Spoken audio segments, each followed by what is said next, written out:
Баршаға сәлем достар. Бұл танымал тұлғалар туралы қызықты ақпараттар беретін Хамид Official YouTube арнасы. Достар, сіздерге жақсы жаңалығымыз бар. Жуырда ғана 100 000 жазылушыға қол жеткізген YouTube арнамыз бүгін міне арнайы күміс кнопкаға ие болып отыр. Бірнеше күн бұрын Америкадан келген күміс кнопкамызға әуелі Алла және сіздердің арқаларыңызда қол жеткізіп отырмыз.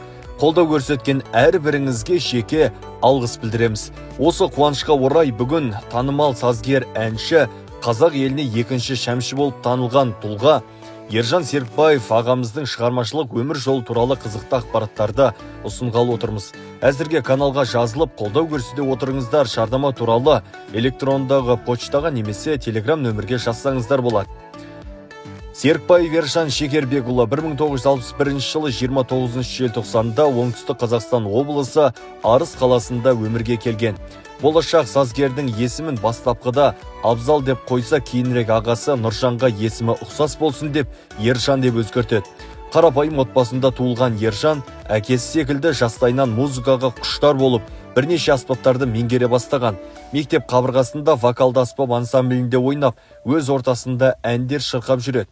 Өнерден бөлек спортқа да бейім болып, бастапқыда әкесінің көмегімен үй ішінде дайындалса, уақыт өте ағалармен бірге бокс үйірмесіне жазылады. Сабақты 5-ке оқыған жігіт алғаш рет 6 жасында жаңашылдық шыршада гитарамен ән шырқайды. Уақыт өте түрлі іс-шараларда өнер көрсетіп, мектептің мақтанышына айналады. Мектепті аяқтаған соң арман қуып Алматы қаласына дене шынықтыру институтына оқуға түседі.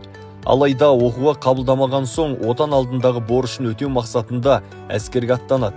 Әскерлік қызметте де гитарасын қолына алып, сол уақыттағы жанға жылу беретін әндерді шырқап, әскердегі достарының көңілін көтеріп жүретін болған. Қызмет барысында науқастанып қалып, нәтижесінде 1 жылдан соң үйге оралады. Әскерден келгеннен кейін туған жері Арыс қаласындағы фабрикада слесарь жөндеуші әрі фабрика ансамблінің жетекшісі болып қызмет атқарады. Жұмыста бірге істейтін өзінің мектептегі ғашығы әрі сыныптасы Камилаға гитарамен ән шырқап, сезімін әсем әуендер арқылы жеткізеді. Әскерден дауыс ашылып келген өнерпаз Юрий Антонов, Владимир Кузьмин және Тото Кутуноның әндерін өз нақышында керемет шырқайды. Өнерге жаны құштар азамат музыкадан бөлек суретті де жақсы салатын болған. Тіпті болашақ жары Камиланың портретін айнытпай салып, ғашығына сыйлаған екен. Өнерден бөлек бокстан облыстық турнирлерге қатысып жүлделі орындардан көрінеді. Сол уақытта қолынан гитарасы түспеген талант иесі Арыс қаласында өтетін той-томалақтарда жанды дауыста ән шырқап, ауыл аймақтың қуанышында өнер көрсетіп жүреді. Көп замай Алматы қаласындағы Жүсіпбек Елебеков атындағы эстрада және цирк колледжіне оқуға түседі. Қазақстанның халық әртісі, музыкалық педагог Лаки Кесоғлыдан сабақ алады. Сонымен қатар Гүлдер ән-би ансамблінің құрамында өнер көрсетеді. Сол уақытта Ержан ағамыз Мұрат Құсайыновтың шақыртуымен Дос Мұқасан ансамблінің 3-ші буынында өнер көрсеткен. Еркіндіктен шабыт алатын сазгер екі ансамбльден де шығып шығармашылық ізденіске жол тартады. Музыкалық білімін жетілдірген азамат Арыс қаласына келіп ғашығы Камиламен отау құрады. 1991 жылы әншінің ұлы Бейбарыс Серікбаев өмірге келіп, шаңырақтарында үлкен қуаныш орнайды. Әкесіне ұқсап, ұлы Бейбарыста мектеп қабырғасында әндер шырқап, түрлі іс-шараларда белсенділік танытады. Алайда әкесі өнер жолын таңдауына қарсы болып, 9-шы сыныптан соң Сабыр Рахымов атындағы әскери училищеге оқуға түсіреді. Әрмен қарай Бейбарыс Тұрар Рысқұлов атындағы Қазақ экономикалық университетінде экономист мамандығын оқығанмен әкесінің жолымен өнерге бет бұрады. 1992-1993 жылдары Ержан Серікбаев Алматы қаласында дәстүрлі түрде өтетін Азия дауысы фестиваліне қатысып, шығармашылық қырларын дамытып тәжірибе жинақтайды. Сонымен қатар Жас қанат ән байқауында 1-ші орынға ие болып, Болгарияға жолдаманы ұтып алады. Алайда жолдаманы гитараға ауыстырып, жанына жақын аспабымен ел арасында өнер көрсетіп жүреді. Осылайша 1997 жылы отбасымен Шымкент қаласына көшіп келеді. Сол уақытта қалада жылу мен жарық тапшы, дүкендердің сөрелерінде азық-түлік аз болып, халықтың тұрмыс тіршілігі қиындау сәт болатын. Ержан ағам Шымкенттегі Ордабасы қонақ үйінің ресторанында ән айтып, азын-аулақ ақшаға отбасын асырай бастайды. Ал үйде болған сәтте гитарасын тарта отырып, жаңа әндерді өмірге әкеледі.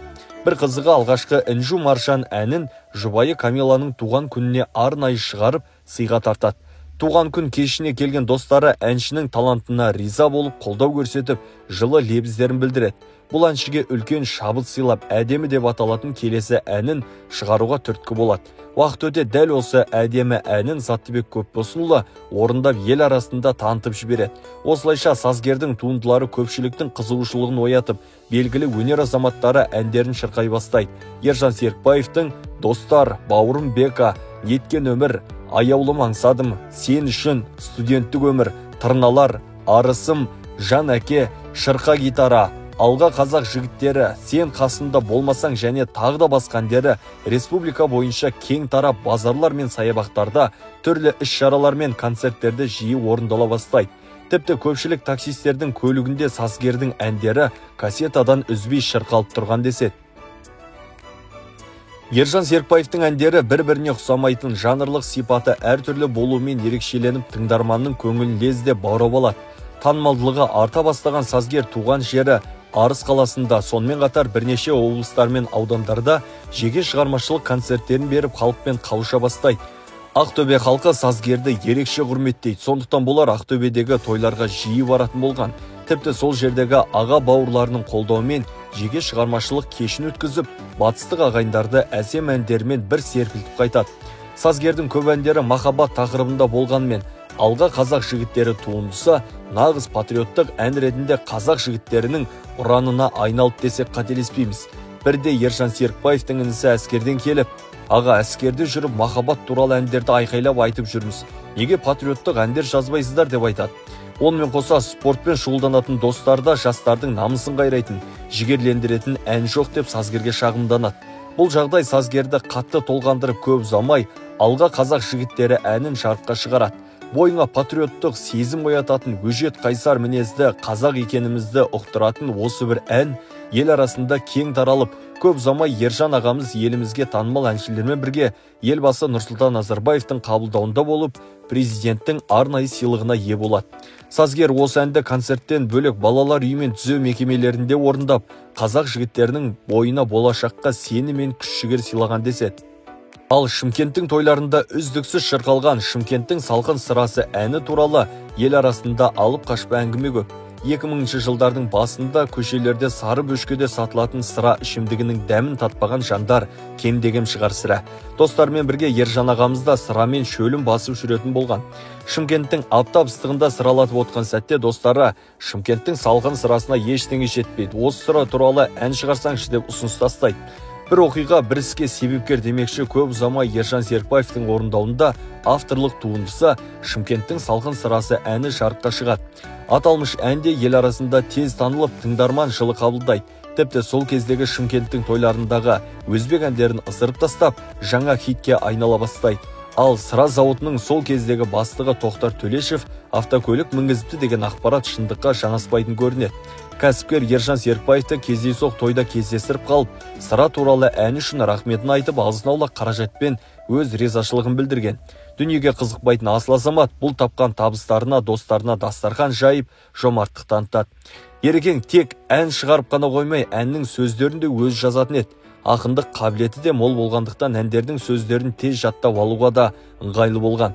Уақыт өте сазгердің авторлық туындыларын Жұбан Шексенұлы, Жеңіс Ысқақова, Нұрмұхасан тобы, Ақылбек Жеменей, Дәурен Сейітжанов, Еркін Нұржанов, Жігіттер квартеті, Асқар Жүнісбек секілді эстрада жұлдыздары орындап хит дәрежесіне жеткізеді.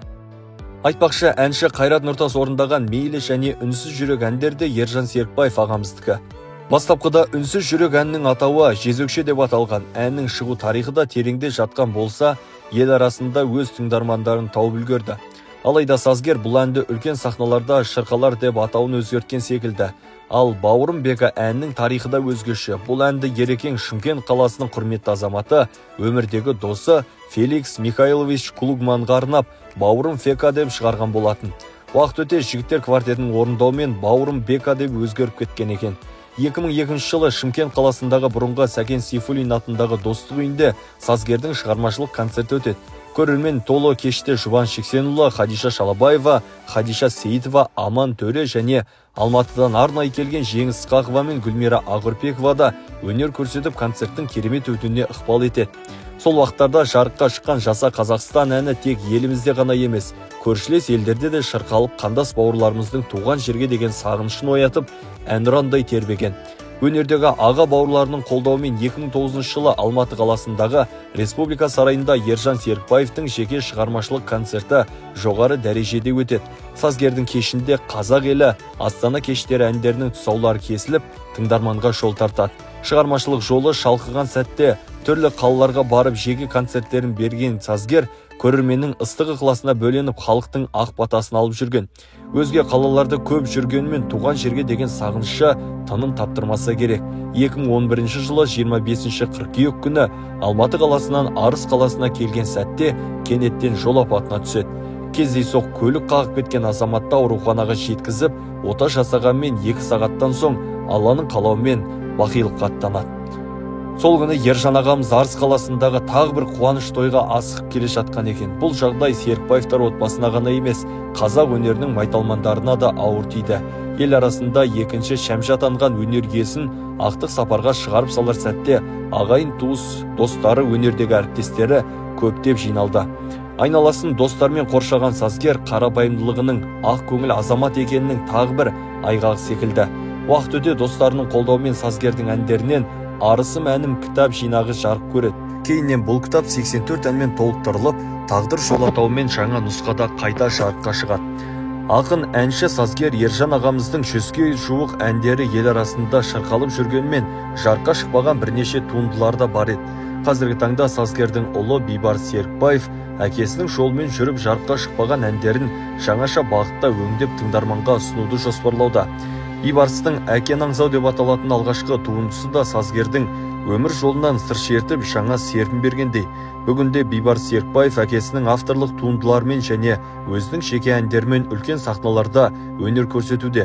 Тіпті 2013 жылы «Әкені аңсау» атты жеке шығармашылық концертін туған жері Арыс қаласында және Шымкент қаласында өткізіп, сазгердің ел сағынған әндерінің қайта шырқалуына ықпал етті.